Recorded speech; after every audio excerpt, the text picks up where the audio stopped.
In today's video, I'm going to talk about how to install operating system using VirtualBox on Fedora version 33. By the way, I have another video on how to install VirtualBox on Fedora version 33 because as of today, October 29th, 2020, VirtualBox is not yet supported by Fedora version 33, so I installed it using the run file. Make it executable and then execute the run file.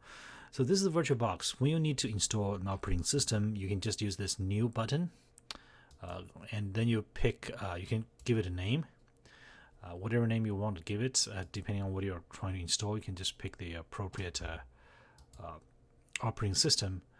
Then I can show you here under Settings. There's a System. I move the hard drive to the first place. So just move the hard drive to the top, and then you go to storage.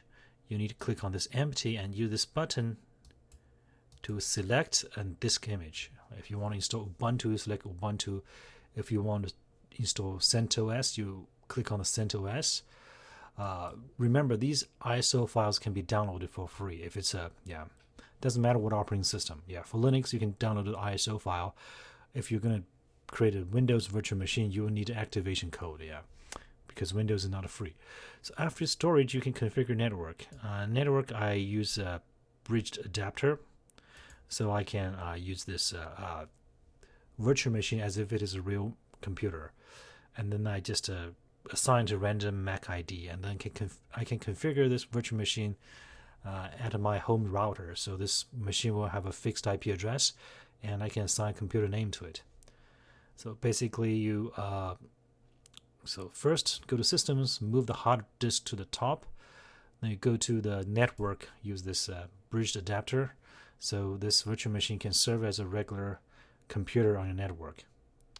And you need to configure the fixed IP address in your router's console. I have another video on how to configure this fixed IP address for a virtual machine. It's on YouTube. After that, you can just start your virtual machine and start the installation process. This is nothing fancy. It's just like you're installing any other operating system. During the process, you'll be prompted to allocate the RAM. So each virtual machine have 8 gig of RAM. This computer has 32 gig of RAM. And then you also allocate the hard drive. I used 100 gigabyte. So hard drive are really cheap today, so you can have a huge hard drive and you can install multiple virtual machines. Okay, so that's pretty much it. Thank you.